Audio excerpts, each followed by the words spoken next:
Sereiazinha, de Hans Christian Andersen. Tradução de Monteiro Lobato. Voz Iba Mendes. Muito longe, em alto mar, a água é azul como o mais azul dos miósotes, e tão clara como o mais puro cristal. Mas tão fundo se mostra o mar ali, que não existe corda, por mais comprida, que lhe alcance as areias. Só com uma porção de torres de igrejas, colocada uma sobre as outras, é que se poderia ir do fundo à superfície. Lá moram as sereias, criaturas metade mulher, metade peixe. Mas não pensem que só há sereias no fundo do mar. Não, há também flores e árvores delicadíssimas, que ao menor movimento das águas balouçam gentilmente. Lindas árvores. Através dos seus galhos nadam peixes, exatamente como por entremeio dos galhos das árvores da terra pulam passarinhos. Na parte mais profunda fica o palácio do Rei do Mar, palácio maravilhoso, com paredes de coral, janelas muito altas e pontudas, feita do mais claro âmbar, teto de conchas que se abrem ou fecham conforme as marés.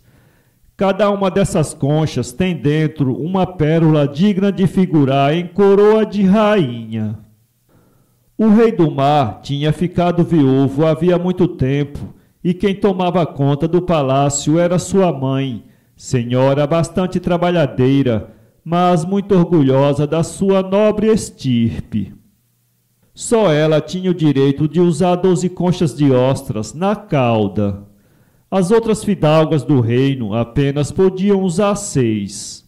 Fora disso, era uma excelente criatura, que tratava com grande carinho as princesinhas, suas netas, das quais a mais nova era a mais linda. A pele desta sereiazinha mostrava-se tão delicada e macia como as pétalas das rosas, e seus olhos azuis refletiam o azul mais profundo que existe no mar. As sereiazinhas reais brincavam o dia inteiro nos grandes salões do palácio, em cujas paredes nasciam flores do mar. Quando as janelas estavam abertas, peixinhos de todas as cores entravam e saíam, como na terra as andorinhas entram às vezes em nossas casas. Com a diferença que os peixinhos nenhum medo mostravam, deixando-se acariciar e vindo comer nas mãos das pequenas sereias. Em frente do palácio havia uma espécie de jardim-pomar muito grande, cheio de árvores vermelhas e azuis, cujas frutas brilhavam que nem ouro e cujas flores pareciam faísca de fogos soltados no dia de São João.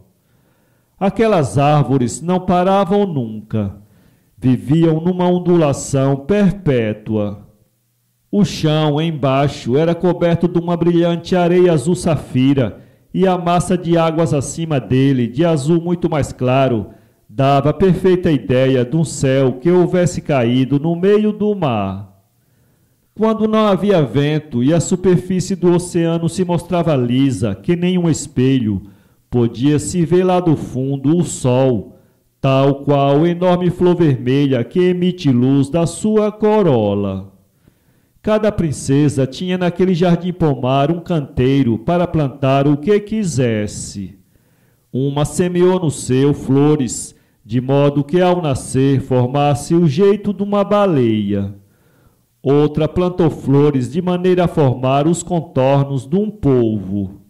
A sereiazinha mais nova as arrumou em círculo para imitar o sol, apenas plantando ali flores bem vermelhas, como lhe parecia ser a cor desse astro.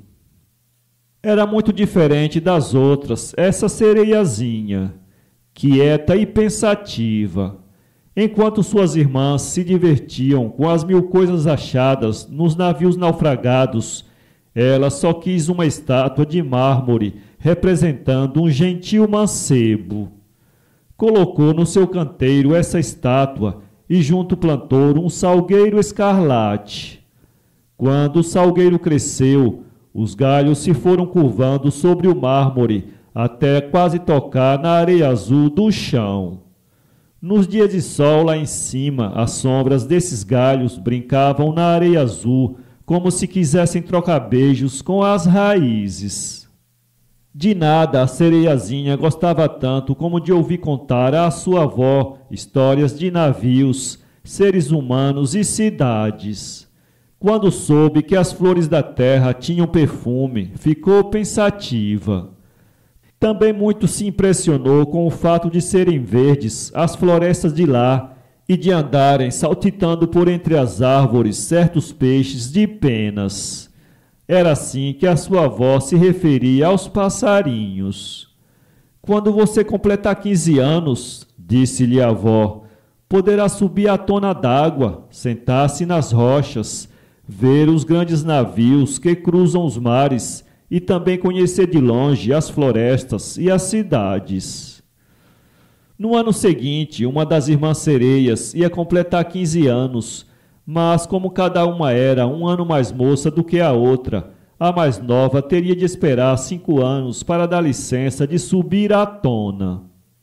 A mais velha, já prestes a receber essa licença, prometeu contar às mais novas tudo o que visse de notável no seu primeiro dia de ida à superfície. Embora soubessem muita coisa contada pela vovó, desconfiavam que muito mais coisas ainda existiam por lá. Nenhuma delas, porém, ansiava tanto pelo dia de ir à tona como a mais nova, ou por ser justamente a que teria de esperar mais tempo para completar os seus 15 anos, ou porque fosse a mais pensativa. Noites e noites passava debruçada em sua janela, a olhar o azul escuro das águas, distraída em ver os peixinhos rabanando por ali. Também espiava a lua e as estrelas, que lhe apareciam um tanto embaçadas, embora maiores do que aparecem para nós. Se entre ela e a lua se interpunha alguma sombra, sabia tratar-se de alguma baleia que ia passando por cima, ou de algum navio a cruzar o oceano, sem que nenhum dos navegantes suspeitasse que embaixo deles estava uma sereiazinha a espichar as mãos para eles. A princesa mais velha completou afinal os seus 15 anos e obteve licença para subir à tona das águas. Foi. Quando regressou, trazia muitas novidades para contar. Aquilo de que mais gostou lá em cima, disse ela, foi reclinar-se nos bancos de areia e contemplar uma cidade que daquele ponto se avistava, cheia de luzes, a brilharem como centenas de estrelas. Também de lá puderam ouvir o som das músicas, o repique dos sinos, o rumor das carruagens e ainda ver as torres das igrejas. Estas coisas, que só de longe podia contemplar, pareciam-lhe muito mais belas do que na realidade são. Sua irmãzinha tudo ouviu atentamente. À noite, quando foi cismar em sua janela, recordou com tanta perfeição as coisas ouvidas, que lhe pareceu estar mesmo vendo e ouvindo aquela cidade. Um ano depois, a segunda irmã teve licença de subir à tona e divertir-se como quisesse. Lá chegou justamente quando o sol se ia pondo, e o espetáculo lhe pareceu o mais belo possível. Contou ao voltar que o céu inteiro parecia dourado e todo espelhado de nuvens impossíveis de serem descritas, de tão belas. Contou que as nuvens navegavam no céu por cima da sua cabeça e que um bando de cisnes, enfileirados com um encharpe de seda branca que o vento espicha, passara debaixo dessa nuvem em direção ao sol. Ela então, atraída por tanta beleza, nadou também de rumo ao sol, mas antes de o alcançar, as cores do céu se apagaram e as sombras da noite envolveram a terra. Mais um ano se passou e chegou a vez da terceira. Subiu à superfície e, mais audaciosa que as outras, resolveu nadar no rio que desembocava no mar. Subiu o rio. Viu lindos morros verdes cobertos de laranjeiras. Viu castelos e fortalezas rodeados de espessos bosques. Ouviu cantos de pássaros, sentiu nas faces os raios do sol e tão quentes que teve de mergulhar várias vezes para refrescar-se. Num pequeno regato encontrou um bando de crianças nuas que brincavam na água. Quis tomar parte no brinquedo, mas a sua presença assustou-a e fê-las fugirem. Então um animal preto avançou para ela com cara feroz. Era um cachorrinho que ela via pela primeira vez. Teve medo e voltou para o mar novamente.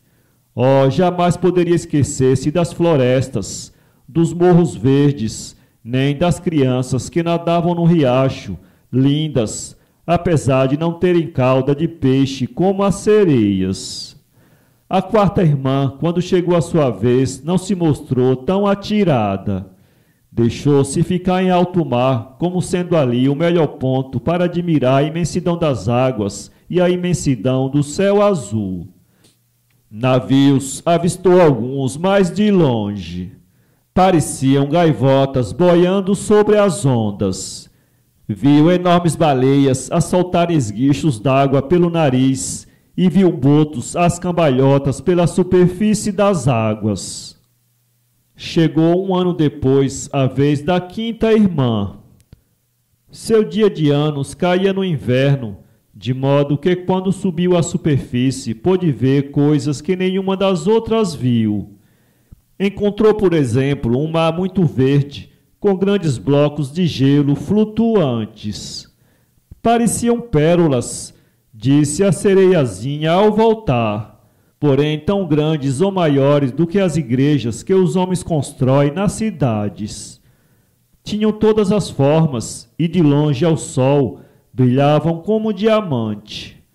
Contou que subiu em cima do maior de todos, lá ficando a ver os navios que passavam ao longe com muito receio de esbarrar no gelo.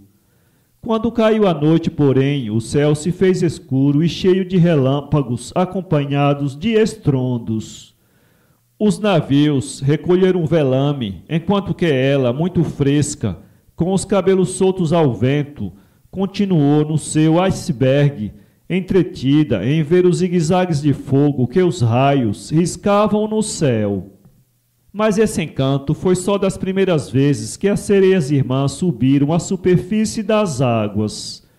Depois que ficaram livres de lá ir quantas vezes quisessem, enjoaram-se e já não achavam graça em coisa nenhuma, preferindo ficar no fundo do oceano, onde as coisas tinham mais beleza do que em cima.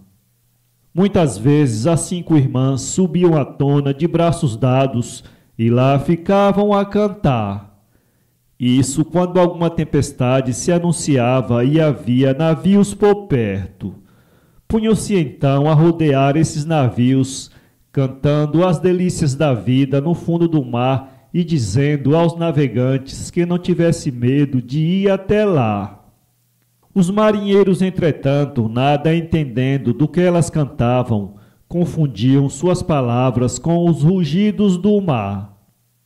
E nunca nenhum pôde chegar ao palácio do rei. Só seus corpos sem vida lá iam ter. Nessas ocasiões, ao ver suas 5 irmãs subirem à tona de braços dados, a sereiazinha mais nova sentia uma grande tristeza. Como eu queria ter logo 15 anos, lamentava ela. Tenho a certeza de que irei amar o mundo lá de cima e ficar amiga de todos os seus moradores. Afinal, esse dia chegou. A sereiazinha fez 15 anos. Pode subir à superfície, disse-lhe a vovó. Vou vestir você como vesti suas irmãs. E colocou-lhe na cabeça uma coroa de lírios brancos, cujas pétalas eram feitas de pérolas. Depois pregou-lhe na cauda 8 conchas, como sinal de alta nobreza. A sereiazinha não gostou do enfeite. Essas conchas estão me machucando, queixou-se. O orgulho traz os seus sofrimentos, respondeu a velha dama. Que pena! Com que prazer a sereiazinha não poria de lado toda aquela pompa, aquela pesada coroa e as incômodas insígnias de conchas, para enfeitar-se com as gentis flores vermelhas do seu canteiro.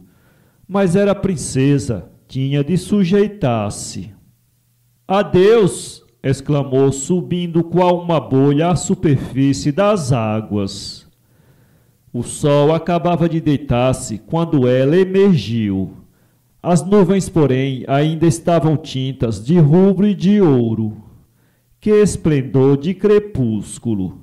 A atmosfera mostrava-se sereníssima. O mar de uma calma absoluta. Um navio de 3 mastros boiava por ali, quase parado, tão fracas eram as brisas. Os marinheiros, espalhados pelo tombadilho, conversavam, tocavam instrumentos de música e cantavam. Quando a tarde caiu e o céu escureceu de todo, centenas de lanternas se acenderam no navio. A sereiazinha nadou para bem perto da janela de uma cabina e, cada vez que uma onda a erguia, espiava através dos vidros as gentes bem vestidas que estavam lá dentro. Entre elas via um príncipe de olhos negros, aí de uns 16 anos. Era o seu aniversário que os do navio estavam celebrando com aquela festa. Em certo momento, quando o jovem príncipe se passou para o tombadilho, inúmeros foguetes subiram ao céu, quebrando a escuridão dos espaços e fazendo medo à sereiazinha, que logo mergulhou. Sem demora, porém, ela emergiu de novo à cabecinha e ficou admirada de ver que os foguetes voltavam do céu como chuva de estrelas. Que lindo era! Estrelas que caíam, piscando cobras de fogo, peixes luminosos e de todas as cores que rabeavam no espaço, com as suas luzes coloridas a se refletirem nas águas do mar calmo. Tão iluminado estava o navio que ela podia ver tudo quanto lá se passava. Como lhe pareceu formoso o príncipe, apertando a mão das pessoas que o vinham cumprimentar e sorrindo, enquanto a música enchia os ares de sons harmoniosos. Era tarde. Mesmo assim, a sereiazinha não podia tirar os olhos do navio e do príncipe. As lanternas de todas as cores começaram a ser apagadas, mas nenhum foguete foi soltado para o céu. Os canhões que estiveram a dar tiros emudeceram. Do fundo do mar, porém, vinha um rumor surdo e estranho. Ela deixou-se estar onde estava, balançando-se sobre as ondas que subiam e desciam. De repente, as velas do navio começaram a enfunar-se e a embarcação entrou a mover-se para a frente. As ondas foram ficando mais volumosas. Nuvens bojudas se juntaram no céu. Um primeiro relâmpago riscou o espaço, depois outro e outro. Era uma terrível tempestade que vinha vindo. Os marinheiros arriaram as velas, deixando a imponente embarcação flutuar ao sabor das ondas, que é o meio de luta contra as tempestades. Logo depois a tempestade chegou. Vagas cada vez maiores se levantavam, fazendo a embarcação erguer-se também para não ser coberta por elas. Depois o navio mergulhava nos buracões abertos, qual um cisne, para erguer-se de novo no lombo de uma onda. A sereiazinha achou lindo o espetáculo. Os marinheiros, porém, nenhuma beleza viam naquilo, e sim perigo tremendo. O barco estava ameaçado de morte. Os choques sucessivos que levava começaram a desconjuntar o seu madeirame. Uma brecha logo se abriu no casco, um mastro quebrou-se pelo meio como se não passasse de uma varinha seca, e por fim o navio pendeu para um lado, com a água a entrar com fúria pela brecha do casco. A sereiazinha compreendeu que a tripulação estava correndo grande perigo, e ela também, pois podia ser machucada por alguma das tábuas ou pranchas desprendidas do barco. A escuridão fez-se completa. Só se podia ver alguma coisa quando um relâmpago iluminava os céus. A um desses clarões, a sereiazinha pôde vislumbrar o lindo príncipe a debater-se nas águas, perto do navio já destroçado. Ficou muito contente de ver o príncipe no seu reino, mas logo se lembrou que os seres humanos não podiam viver debaixo d'água como os peixes, e que o príncipe morreria muito antes de chegar ao palácio do rei do oceano. Resolveu salvar o príncipe. Nadou em direção dele com muito cuidado para não ser ferida pelos destroços boiantes. Encontrou-o já sem forças para lutar contra a fúria das águas. Seus braços poucos movimentos faziam e seus olhos estavam parados. Vendo que ele ia morrer, a sereiazinha o tomou nos braços e, sustendo sua cabeça fora d'água, deixou que as ondas o balouçassem à vontade. Quando a manhã surgiu, a tempestade amainou. A sereiazinha correu os olhos em redor. Nada se via por ali. A embarcação tinha afundado. Beijou então a testa do príncipe desmaiado e alisou-lhe os cabelos, achando que se parecia muito com a estátua de mármore do seu canteiro. E beijou-o de novo, ansiosa porque ele voltasse à vida. As ondas foram levando os dois em direção da praia, e logo a sereiazinha pôde admirar as montanhas azuis, cobertas no alto de neve branquinha, como se fosse um bando de cisne pousados lá. Mais perto, embaixo das montanhas, viu lindas florestas verdes e mais perto ainda uma igreja ou convento ou o que fosse, ela não sabia distinguir. Na frente dessa construção cresciam árvores de frutas, laranjeiras e cidreiras e também lindas palmeiras. O mar formava ali uma pequena baía de águas muito calmas, perto da qual havia um banco de areia. Para ele, nadou com o príncipe e ali o ajeitou de modo que sua cabeça ficasse mais alta que o corpo e recebesse a luz do sol. Os sinos do grande edifício branco que ela via ao longe começaram a tocar e um bando de meninas apareceu no jardim. A sereiazinha, curiosa, aproximou-se mais, ocultando-se atrás das muitas pedras ali existentes e cobrindo o rosto e o peito com espuma, de modo que não pudesse ser reconhecida. E ficou a espiar se alguém viria acudir o príncipe. Não demorou muito e uma jovem aproximou-se do lugar onde ele jazia. De repente, parou, com os olhos assustados. Depois voltou para trás correndo, para regressar algum tempo depois, acompanhada de um bando de gente que rodeou o príncipe e tais coisas fez que logo o reviveu. Sentou-se o príncipe na areia e sorriu para aquelas pessoas. Para aquelas pessoas apenas, e não para ela, sereiazinha, que o havia salvado. O príncipe nem sabia disso. E a sereiazinha afligiu-se, e quando o levaram dali para longe, ela, muito triste, pôs-se a nadar novamente, de regresso ao palácio de seu pai. Quieta e pensativa como sempre fora, a sereiazinha, mais quieta e pensativa, ainda ficou dali por diante. Suas irmãs perguntaram o que ela havia visto no seu primeiro passeio à superfície, mas não conseguiram nenhuma resposta. Várias vezes mais tarde voltou ao banco de areia para onde levara o príncipe desmaiado, sem que nunca pudesse avistá-lo. Viu as frutas das árvores crescerem e serem colhidas. Viu a neve do alto das montanhas azuis derreter-se. Só não via o príncipe, e por isso, cada vez que voltava ao palácio, sua tristeza era maior.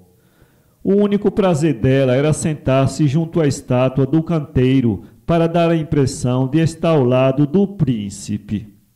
E como não olhasse mais para as plantas, foram estas crescendo ao acaso e enroscando a galharia de modo a formar túneis vegetais. Por fim não pôde resistir à saudade e contou a uma das irmãs a sua mágoa.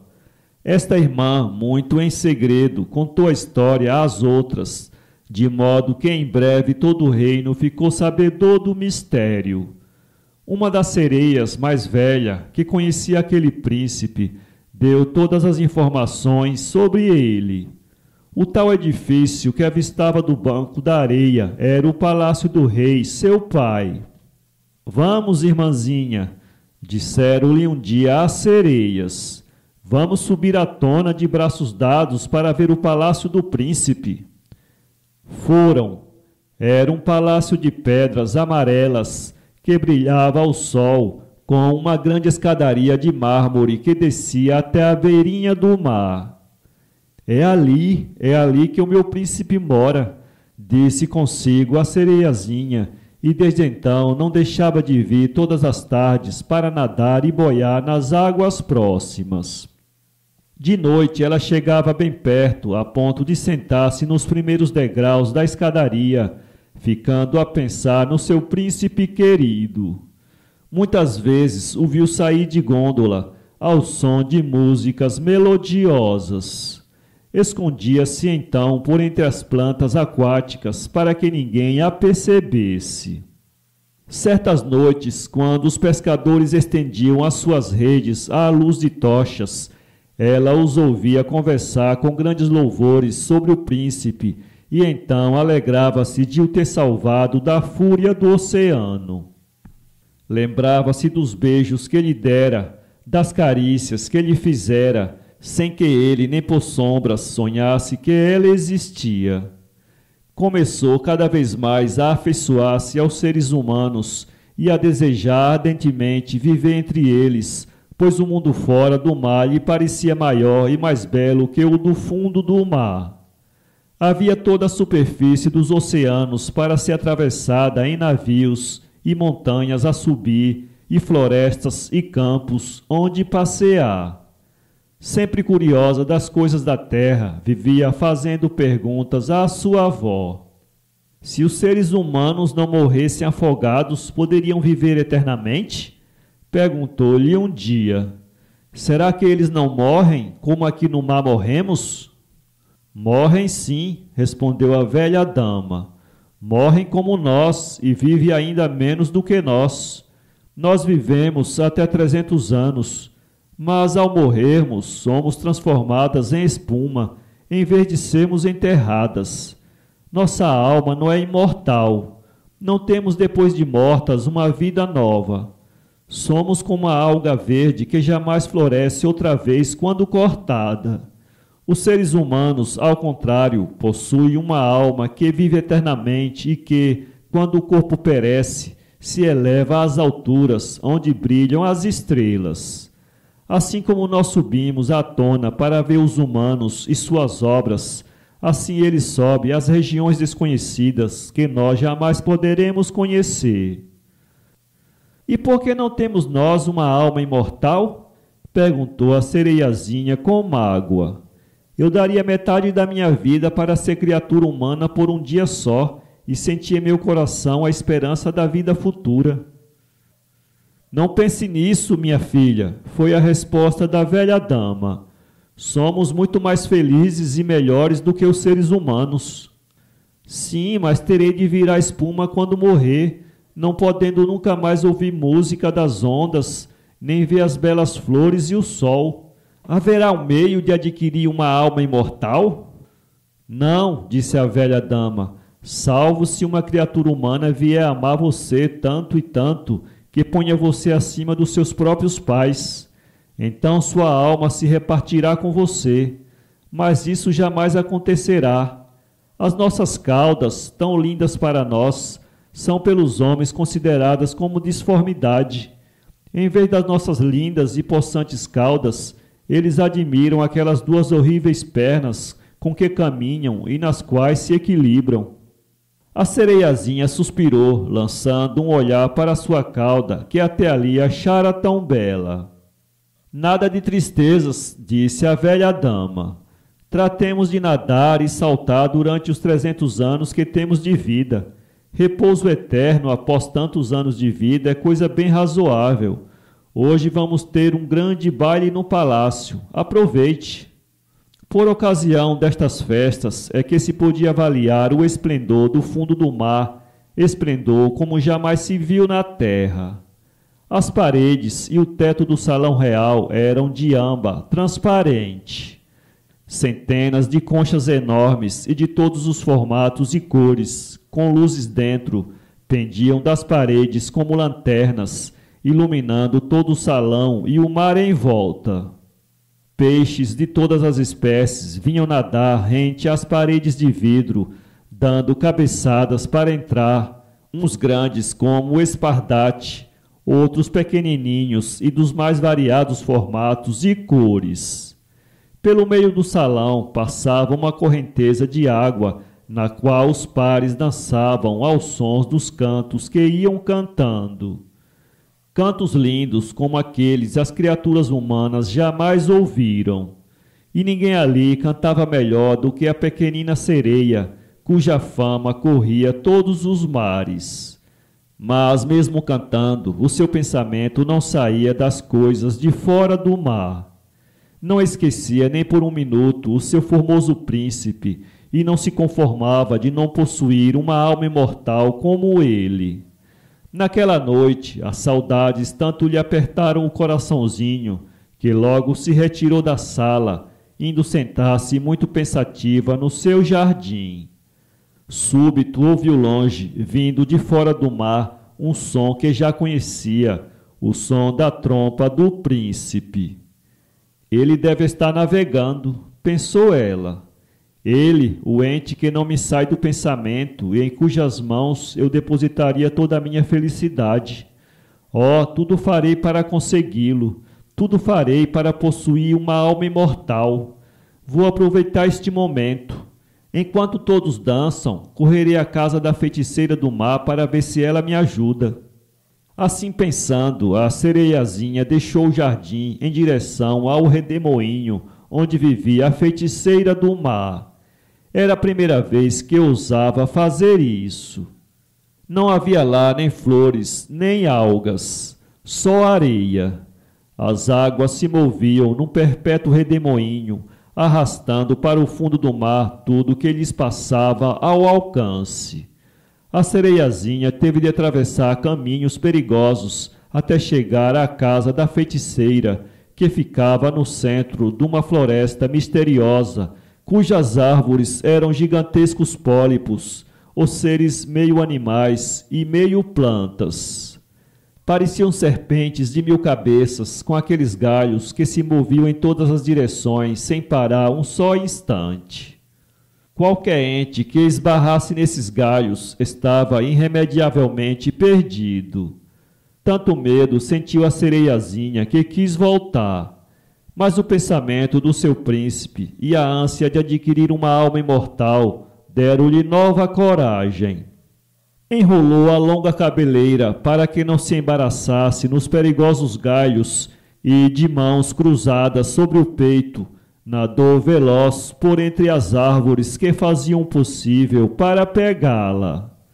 Tinha certeza de que fosse apanhada, estaria perdida para sempre. Tais árvores mostravam inúmeros esqueletos de seres humanos enganchados nelas. Também ali se viam pedaços de navios naufragados, esqueletos de peixes e animais da terra, e até o cadáver de uma sereia, coisa que muito a horrorizou. Logo adiante chegou a um pantanal feíssimo, onde horrendas cobras marinhas se arrastavam. Bem no meio viu a morada da feiticeira. Oh, era uma morada construída de ossos de náufragos, do mais tenebroso aspecto. Dentro avistou a feiticeira dando comida a um sapo na gaiola. No quintal, em vez de galinhas, havia nojentas cobras, que ela chamava e que vinham enrolar-se em seu pescoço. Já sei o que você quer, disse a bruxa, logo que avistou a sereiazinha medrosa. E vou satisfazer o seu desejo, porque isso a fará muito infeliz. Que estúpida que é! Deseja perder a linda cauda e ter em vez dela um par desses ridículos espeques que os humanos possuem, chamado pernas, a fim de que o príncipe possa apaixonar-se por você, não é? A bruxa deu uma gargalhada tão sinistra que o sapo caiu para trás, enquanto as cobras todas fugiram. Veio a tempo, continuou ela, pois amanhã já eu não poderia fazer. Vou preparar uma droga para ser tomada logo que chegue à superfície. A cauda desaparecerá como por encanto e 2 pernas nascerão em lugar dela. Mas lembre-se que isso causará tanta dor como se seu corpo fosse atravessado por 100 espadas. Em compensação, ficará sendo a mais linda moça da terra. Ninguém vencerá você em elegância, nem dançará melhor. Mas cada vez que ande ou dance, será como se estivesse andando ou dançando em cima de pontas de faca. Se é capaz de suportar tantos sofrimentos, nesse caso poderei satisfazer o seu desejo. Quero, respondeu a sereiazinha sem vacilar, pensando no príncipe e na alma humana que iria ter. Devo ainda declarar que, uma vez obtida a forma humana, nunca mais poderá virar sereia. Não poderá mergulhar no oceano, nem nadar com as suas irmãs, nem vir de passeio ao palácio do rei seu pai. E se, apesar de todo o sacrifício, não conseguir fazer-se amada do príncipe, mas amada loucamente, não terá a alma imortal que tanto deseja. Se ele não a amar assim e um dia casar-se com outra, o coraçãozinho que você tem no peito se partirá no mesmo instante em 1000 pedaços e você se transformará em espuma. Estou resolvida a todos os sacrifícios, disse a sereiazinha muito pálida. Resta ainda combinarmos o preço do negócio. Exijo como paga da minha droga que me dê a sua voz, que é a mais linda que existe. Mas se fico sem minha voz, que me resta para seduzir o príncipe? O seu corpo admirável, os seus lindos olhos. Basta isso para conquistar um homem. Está perdendo a coragem? Vamos, põe a língua de fora para que eu a corte e terá imediatamente a droga mágica. Está bem, murmurou a sereiazinha, suspirando, enquanto a bruxa punha ao fogo o caldeirão de preparar drogas. Como estivesse sujo, agarrou uma cobra que ia passando e limpou-o com ela, dizendo: a limpeza é uma virtude. Depois abriu um pequeno corte no peito e espirrou para dentro do caldeirão umas gotas de seu sangue escuro. Imediatamente se ergueram os vapores que tomaram no ar as formas mais esquisitas e aterradoras. A feiticeira continuou no preparo da droga. Mexeu outras em panelas, misturou tudo e logo que a fervura terminou, uma fervura que parecia um rosnar de jacaré, o que apareceu foi uma aguinha pura e límpida, como água da fonte. Está aqui o remédio mágico, disse ela, entregando a droga e cortando a língua da sereiazinha, que ficou sem nunca mais poder falar ou cantar. Se as árvores pólipos pegarem você, basta que derrame nelas uma gota desta água para que os pólipos desapareçam. Mas não foi preciso tanto.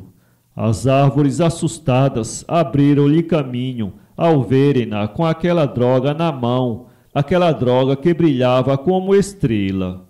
E assim, num instante, atravessou o Pantanal, a floresta e o redemoinho. Viu de novo o palácio de seu pai ainda em festa, mas não teve coragem de entrar. Estava muda e, além disso, não tencionava voltar para ali nunca mais. Seu coraçãozinho quase arrebentava de dor. Foi ao jardim despedir-se das flores. Colheu uma de cada canteiro, beijou-as e depois, lançando beijos para o palácio, afastou-se para sempre. Subiu à tona. O sol ainda não tinha nascido quando lá chegou. Imediatamente seus olhos pousaram no palácio do príncipe, ainda envolvido em brumas. A sereiazinha dirigiu a escadaria de mármore, sentou-se no primeiro degrau e tomou a droga. Oh, a dor horrível que sentiu no corpinho delicado! Perdeu os sentidos e ali ficou que nem morta. Quando tornou a si, o sol já era nascido e o príncipe se achava diante dela, mirando-a com seus lindos olhos negros. A sereiazinha baixou os seus, confusa, e só então percebeu que em vez da cauda que sempre usara, estava a senhora de duas lindas pernas, como as usam os humanos. Não tendo roupa nenhuma para lhe cobrir o corpo, ocultou-o como pôde com a sua longa e sedosa cabeleira. O príncipe indagou quem era ela e que estava ali a fazer, nenhuma resposta obtendo, senão um terno olhar dos seus lindos olhos azuis. Ele então tomou-a pela mãozinha delicada e a levou para o palácio. Grandes dores a pobre sentia nos pés, pois lhe parecia estar andando sobre agulhas ou faces afiadas, mas tudo suportou com a maior bravura e assim, de mãos dadas ao príncipe, galgou as escadarias do palácio com a elegância de uma bolha de ar a subir do fundo das águas.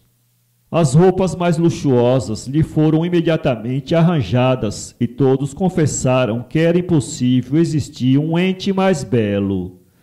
Por infelicidade não podia falar nem cantar, era muda. Lindas escravas, vestidas de seda e ouro, vieram cantar diante do príncipe e de seu pai, o rei, sendo que a que melhor cantava e dançava era aplaudida por eles. Isto causou novo sofrimento à sereiazinha, que, como cantora, valia todas aquelas juntas.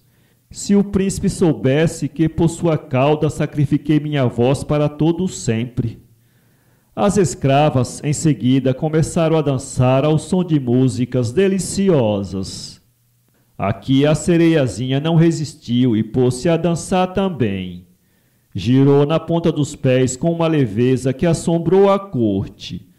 Nunca as pessoas ali presentes haviam visto dançar assim, com tanta graça e encanto. O príncipe, enlevado, só lhe chamava minha querida. Declarou depois que nunca mais a deixaria ir-se daquele palácio, onde teria de dormir num colchão de veludo junto à porta do seu quarto. Mas nem ele, nem ninguém suspeitou o sofrimento que a dança causava à pobrezinha, pois quando dançava era o mesmo que se dançasse sobre um chão de agulhas com as pontas viradas para cima. Um dia o príncipe ordenou-lhe que se vestisse com roupas de montaria para acompanhá-lo a uma caçada. Assim foi feito. Atravessaram os dois, seguidos de toda a corte, florestas embalsamadas pelo perfume das flores, onde ramos de folhagem macia lhes afagavam os ombros e passarinhos lindos entoavam os seus mais belos cantos. Altas montanhas ela galgou ao lado do seu príncipe, com os pés na maior dor, embora seus lábios nunca deixassem de sorrir. Lá de cima avistaram nuvens brancas que se acumulavam nos vales. De noite, quando todos dormiam no palácio, ia ela sentar-se na escadaria de mármore para refrescar na água do mar os pés doloridos, e então quedava-se a cismar com o pensamento nas suas irmãs, em seu pai e todas as criaturas e coisas do fundo do oceano que havia abandonado para sempre. Certa noite viu o bando das suas irmãs subirem à tona de braços dados, como sempre costumavam fazer. Essas sereias reconheceram logo a irmãzinha desaparecida e vieram ter com ela, contando como a sua fuga havia afligido a todos lá no palácio. Depois desse encontro, começaram a vir ela todas as noites, e uma vez vieram com o rei das águas e a velha sereia-avó, que fazia anos e anos que não se elevava à tona do mar. O rei trouxe a sua coroa na cabeça. Ambos, porém, não se aproximaram da escadaria. Ficaram de longe a acenar com os braços para a filha fujona. A sereiazinha, porém, só cuidava do seu amor pelo príncipe, o qual a tratava como se fosse uma criança. Casar-se com ela, escolhê-la para rainha, isso era coisa que não lhe passava pela cabeça. Não me amas de todo o coração? Perguntou-lhe ela um dia com os olhos, quando o príncipe a abraçava e a beijava na testa. Sim, e muito, pois que tens um coração de ouro, respondeu o príncipe. És extremamente devotada a mim e pareces muito com uma donzela que conheci e jamais tornarei a ver. Uma donzela que me salvou da morte no naufrágio. Vi-a 2 vezes apenas. Seria essa a única moça que eu poderia amar neste mundo. És tão parecida com ela que às vezes até pareces a mesma. Pobre de mim, pensava a sereiazinha. Ele ignora que fui eu quem o salvou, quem o arrancou da fúria das ondas para o depor na praia, ficando escondida entre as espumas a vigiá-lo até que aparecesse alguém que o levasse. E ele nunca saberá disso. Terei de ficar toda a vida a seu lado sem que ele de nada suspeite. Mas eis que um belo dia começaram a falar no casamento do príncipe com a filha de um rei vizinho. Preparativos já se estavam fazendo para uma visita dele a esse reino, numa luxuosa embarcação com a maior pompa que fosse possível. Preciso viajar, disse o príncipe. Tenho de conhecer essa bela princesa, porque é a vontade de meus pais, mas nunca poderão obrigar-me a tomá-la como esposa. Não poderei amá-la. Tenho a certeza de que não é a donzela que me salvou da fúria das ondas, nem que se parecerá com ela como tu. Se eu fosse obrigado a escolher uma esposa, só poderia escolher a ti, minha querida mudinha de olhos tão expressivos. E assim dizendo, beijou-a na boca, acariciou-a e descansou a cabeça num colo da sereiazinha, cujo coração bateu apressado na esperança de que chegasse o momento de adquirir uma alma imortal. Não tens medo do oceano, querida? Perguntou ele quando entraram no navio que ia levá-los ao reino vizinho. E contou-lhe histórias horríveis de tempestades, de peixes medonhos, das riquezas maravilhosas que os mergulhadores contam existir no fundo do mar. A sereiazinha sorria, porque ninguém melhor que ela conhecia a vida e as riquezas do oceano. Durante a noite, quando tudo era silêncio em torno, olhando para baixo, a sereiazinha teve a impressão de ver o palácio de seu pai. Lá estava sua avó, de coroa na cabeça, olhando para a quilha do navio. Lá estavam as suas irmãs que, súbito, vieram de braços dados à tona, sempre tristes de terem perdido a irmãzinha mais nova. A pequena sereia fez-lhe sinal para que se aproximassem e já ia dizer-lhes com gestos como se sentia feliz quando um marinheiro apareceu. Imediatamente as sereias mergulharam, deixando apenas espumas brancas no ponto onde havia estado. Na manhã seguinte, o navio ancorou no porto da capital do reino vizinho, ao som de 100 sinos tocando ao mesmo tempo e cornetas troando do alto das torres. O exército inteiro estava formado para a revista que ia ser passada. Festas, bailes, folguedo de toda ordem iam em preparo. A estada do príncipe nesse reino foi uma festa só que não tinha fim. Mas a princesa não aparecia. Morava longe num convento, onde estava sendo educada para que soubesse ser rainha. Afinal, chegou o dia dela vir. A sereiazinha mostrava-se ansiosa por conhecer a formosa princesa e quando a viu, teve de admitir que era realmente linda, com os meigos olhos azuis. Foste tu, sem dúvida, que me salvaste quando eu ia perecendo no mar, disse-lhe o príncipe, estreitando-a nos braços. Oh, como me sinto feliz, murmurou a princesa, voltando-se para a sereiazinha. O meu sonho dourado vai realizar-se. A sereiazinha beijou-lhe as mãos, sentindo uma dor aguda no coração. Aquele casamento do príncipe significava para ela morte, fim, transformação em espuma.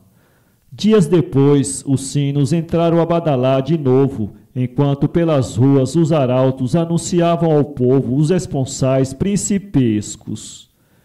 Os sacerdotes balouçavam seus turíbulos de incenso, enquanto os noivos, de mãos dadas, recebiam a bênção do bispo. A sereiazinha, vestida de ouro e seda, segurava a cauda do vestido da noiva. Mas só pensava numa coisa: na morte próxima que a esperava e em tudo que ia perder ao perder a vida.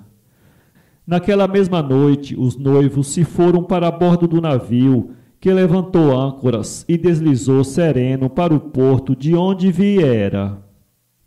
Quando a noite caiu, inúmeras lâmpadas foram acesas e os marinheiros se divertiram com danças e cantos, tal qual naquela primeira viagem em que a sereiazinha pela primeira vez avistou o príncipe. Diante dele, agora também, corriam animadas as danças. Súbito, a sereiazinha saiu na ponta dos pés e começou a dançar como nunca havia dançado até então. Todos se mostravam maravilhados de tanta leveza e graça. A dor que ela sentia nos pés, apesar de imensa, era menor que a dor que lhe ia pelo coração. Era a última vez que via aquele, por amor do qual deixara seu pai e suas irmãs e todas as maravilhas do fundo do oceano. Aquele, por amor do qual sacrificara sua voz, que não tinha rival no mundo. Era a última noite em que ia respirar as brisas marinhas e ver no alto a cintilação das estrelas. Uma noite eterna a esperava, uma noite negra, nem sequer suavizada por sonhos e esperanças, pois que não tinha alma e não conseguiria adquirir uma. Apesar da sua dor imensa, ela fingiu divertir-se para não sombrear com tristeza a alegria dos outros. E assim até altas horas, quando o príncipe, dando um beijo na testa da sua formosa esposa, se retirou com ela para repousarem ambos sob o esplêndido toldo. O navio mergulhava no silêncio, ficando a velar apenas o piloto e a pequena sereia, que, debruçada no parapeito, olhava para o horizonte à espera dos primeiros albores da madrugada. Com o nascer do sol viria o fim. Nisto viu suas irmãs emergirem à tona, mas pálidas e sem aquelas cabeleiras lindas que boiavam ao sabor das ondas. Demos nossas cabeleiras à bruxa do mar para que não morras esta madrugada, murmuraram, e delas recebemos esta faca mágica que deve ser enterrada no coração do príncipe. Assim que uma gota do sangue dele tocar em tuas pernas, elas se transformarão outra vez em cauda de peixe, e voltarás a ser sereia novamente. Vamos, depressa, do contrário morrerás ao nascer do sol. A nossa pobre avó já perdeu os cabelos de tanto sofrer. Não te mexes? Não percebe que os primeiros albores da madrugada já estão anunciando o sol? A sereiazinha levantou a cortina do toldo e viu a formosa esposa do amado príncipe com a cabeça repousando em seu peito. Parou um momento, contemplando a cena. Depois avançou de leve e beijou-o na testa. Estava adormecido e com certeza sonhando com a linda esposa. As mãos da sereiazinha apertaram instintivamente o cabo da faca. Em seguida lançou-a no mar, onde a viu brilhar por um momento e submergir-se.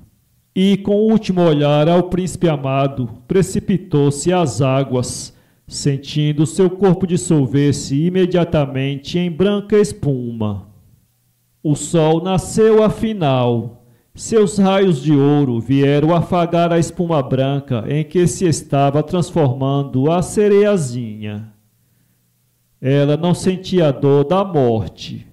Olhava para o alto e lá havia milhares de criaturas formosas e transparentes que cantavam uma melodia incapaz de ser percebida por ouvidos humanos. Apesar de não serem asas, conservavam-se equilibradas no ar, tão leves eram. A sereiazinha notou que também o seu corpo se fazia leve, e que subia para as regiões onde pairavam aqueles seres etéreos. Onde estou? Perguntou ela em voz igual à daqueles seres. Entre as filhas do ar, responderam 1000 vozes. Uma sereia não tem alma imortal e só a consegue se for amada por uma criatura humana. Por isso a felicidade delas depois da morte não depende delas, depende dos outros. Mas as filhas do ar, embora não tenham alma imortal, podem obtê-la por esforço próprio, praticando boas ações. Nós voamos continuamente, e ora vamos aos países cálidos para refrescar os ares, ora vamos às regiões pestilentas para purificar a atmosfera. Somos nós quem espalha o perfume das flores e faz todo o bem que procede do ar. Quando, ao fim de 300 anos, tivermos feito a maior soma de bem possível, então conquistaremos uma alma imortal. Tu, pequena sereia, já fizeste o bem que podias fazer e por isso estás transformada em filha do ar. Continuando a fazer o bem por mais 300 anos, conquistarás finalmente essa alma que tanto desejas. Erguendo os olhos para o sol, a sereiazinha pela primeira vez os sentiu úmidos de lágrimas. Depois olhou para baixo. Viu a embarcação do príncipe em reboliço. O príncipe e a princesa olhavam para as ondas como que para descobrir nela o corpo da desaparecida. A sereiazinha então atirou um último beijo ao príncipe na ponta dos dedos e elevou-se nos ares em companhia de suas novas irmãs, dizendo: agora terei de voar 300 anos para a conquista do que tanto desejo. Talvez o consiga antes, disseram elas. Costumamos entrar sem sermos vistas nas casas dos seres humanos onde há crianças. Cada vez que encontramos uma criança boazinha, que não dá desgostos aos pais, a nossa vida no ar encurta de 1 ano. Se as crianças soubessem disso, com certeza todas seriam boazinhas para nos ajudar a ganhar uma alma imortal.